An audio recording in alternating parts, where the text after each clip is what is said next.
నమస్తే, this is DP sir. Welcome back to DP sir Durga Prasad YouTube channel.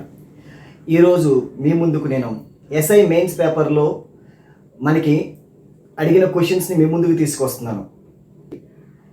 ఆ question paper explanation మొత్తం కూడా మీ ఇస్తాను. ఎవరైతే కనుక నా వీడియోని కొత్తగా చూస్తున్నారో ముందుగా సబ్స్క్రైబ్ చేసి, లైక్ చేసి, బెల్ ఐకాన్ ట్యాప్ చేసింది. ఇలా ట్యాప్ చేయడం వలన నా యొక్క లేటెస్ట్ వీడియోస్ని మీరు అప్డేట్గా పొందగలరు. ఈ వీడియోలో ముందుగా 2019 ఎస్ఐ మెయిన్స్ పేపర్లో సింపుల్ ఇంట్రెస్ట్, కాంపౌండ్ ఇంట్రెస్ట్ ప్రాబ్లమ్స్ని ఎక్స్ప్లెనేషన్ చేస్తున్నానండి. మరి టాపిక్లోకి వెళ్దామా? Certain amount is divided into 3 parts such that those parts yields to the equal interest after 1 and 2 and 3 years respectively at 4% simple interest per annum. Then the ratio between the 3 parts respectively. దీన్ని నేను తెలుగులో explain చేస్తానండి. కొంత సొమ్ముని 3 భాగాలుగా చేశాడు. ఇలా చేసిన తర్వాత సంవత్సరానికి 4% బారు వడ్డీ రేట్ చొప్పున ఫస్ట్ ఇయర్కి, సెకండ్ ఇయర్కి, థర్డ్ ఇయర్కి వచ్చిన వడ్డీలు సమానమైనట్లయితే కనుక వాడిచ్చిన పెట్టుబడుల నిష్పత్తిని కనుక్కోమంటున్నాడు. మరి ఈ ప్రాబ్లం చూస్తే చాలా ఈజీ. ఎస్ఐ మెయిన్స్లో అడిగారు. మరి దీన్ని మనం ఎలా చేద్దాం చూద్దాం. రేట్ ఆఫ్ ఇంట్రెస్ట్ ఎప్పుడు కూడా సంవత్సరానికి కూడదండి.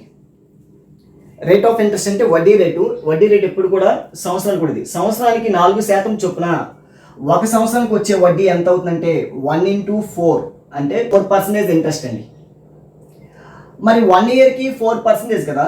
మరి 2 ఇయర్స్కి ఇస్తే అంటే 2 ఇయర్స్కి ఇస్తే ఏమవుతుందంటే 2 into 4 8% ఇంట్రెస్ట్ వస్తుందండి.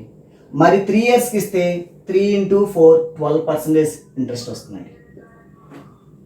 ఇది ఫస్ట్ ఇయర్కి వచ్చిన ఇంట్రెస్ట్, ఇది 2 ఇయర్స్కి వచ్చిన ఇంట్రెస్ట్, ఇది 3 ఇయర్స్కి వచ్చిన ఇంట్రెస్ట్. ఇప్పుడు ఫస్ట్ ఇయర్ వచ్చిన ఇంట్రెస్ట్, 2 ఇయర్స్కి వచ్చిన ఇంట్రెస్ట్, 3 ఇయర్స్కి వచ్చిన ఇంట్రెస్ట్ ఏమని చెప్తున్నాడు? ఈక్వల్ అని చెప్తున్నాడు. అంటే సమానం అని చెప్తున్నాడు. మరి ఇంట్రెస్ట్ సమానమని ఇచ్చేసి వాడు ఏం కనుక్కోమంటున్నాడంటే 3 పార్ట్స్ కనుక్కోమంటున్నాడు. అంటే పెట్టుబడుల నిష్పత్తి, ఇన్వెస్ట్మెంట్ రేషియో ఫైండ్ అవుట్ చేయమంటున్నాడు. మరి 1 ఇయర్కి 4% చొప్పున ఇంట్రెస్ట్ 4% అవుతుంది. ఎందుకంటే 1 into 4 అంటే 4%. మరి 2 ఇయర్స్కి ఎంత అవుతుందంటే ప్రతి సంవత్సరం 4% చొప్పున 2 ఇయర్స్కి వచ్చే ఇంట్రెస్ట్ ఎంత అవుతుందంటే 2 into 4 అంటే 8% అవుతుంది. మరి సంవత్సరానికి 4% చొప్పున 3 ఇయర్స్కి వచ్చే ఇంట్రెస్ట్ అవుతుందంటే 3 into 4 12% అవుతుంది. ఇప్పుడు వాడు కనుక్కోమంది ఇన్వెస్ట్మెంట్ రేషియో కనుక్కోమన్నాడు కాబట్టి ఈ 4కి, 8కి, 12కి ఎల్సిఎం తీసుకుంటే 24 అవుతుంది. ఈ మూడింటికి ఎల్సిఎం ఎంత అంటే 24. 24లో 4 ఎన్ని టైమ్స్ పోతుందంటే 6 టైమ్స్ పోతుంది. 24లో 8 ఎన్ని టైమ్స్ పోతుందంటే 3 టైమ్స్ పోతుంది. 24లో 12 ఎన్ని టైమ్స్ పోతుందంటే 2 టైమ్స్ పోతుంది.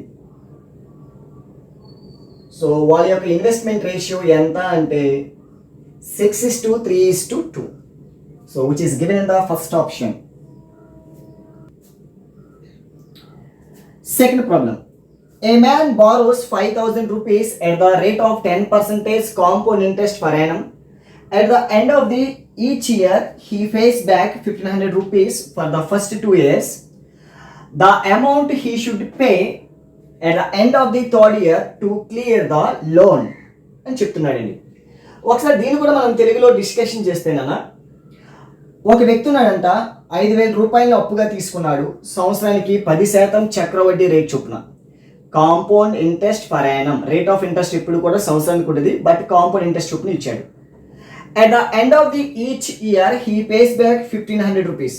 ప్రతి సంవత్సరం చివరన ఇతను 1,500 రూపాయలు రీపే చేస్తున్నాడు. అలా ఫస్ట్ 2 ఇయర్స్కి రీపే చేశాడు. The amount he should pay at the end of the third year to clear the loan అంటున్నాడు.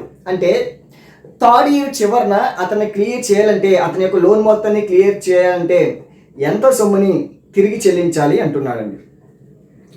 మరి ఒకసారి అబ్జర్వ్ చేస్తే 5,000 రూపీస్ అప్పుగా తీసుకున్నాడు. రేట్ ఆఫ్ ఇంట్రెస్ట్ ఎంతంటే 10%. ఇప్పుడు 5,000లో 10%ని వాల్యూని క్యాలిక్యులేషన్ చేస్తే నాకు 1 ఇయర్కి వచ్చిన ఇంట్రెస్ట్ వస్తుంది.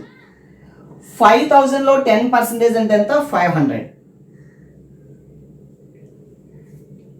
వాడు తీసుకున్న అప్పు 5,000. వాడు ఫస్ట్ ఇయర్ చివరిన వాడు చెల్లించవలసిన వడ్డీ ఎంత అంటే 500. సో టోటల్ ఎంత అవుతుందంటే total is nothing but amount 5,000 plus 500 which is 5,500. First ఇయర్లో దిస్ వన్ ఈజ్ ప్రిన్సిపల్ అండి, దిస్ వన్ ఈజ్ ఇంట్రెస్ట్ అండి, దిస్ వన్ ఈజ్ అమౌంట్ అండి. మరి at the end of the each year he pays back how much? 1,500 rupees.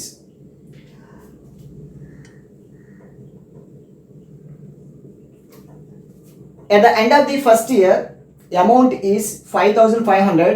In that he pays back 1,500 rupees. 5,500 లో 1,500 rupees ని వాడు pay చేశాడు. 5,500 లో 1,500 rupees pay చేశాడంటే remaining ఎంత ఉంటుంది? 4,000.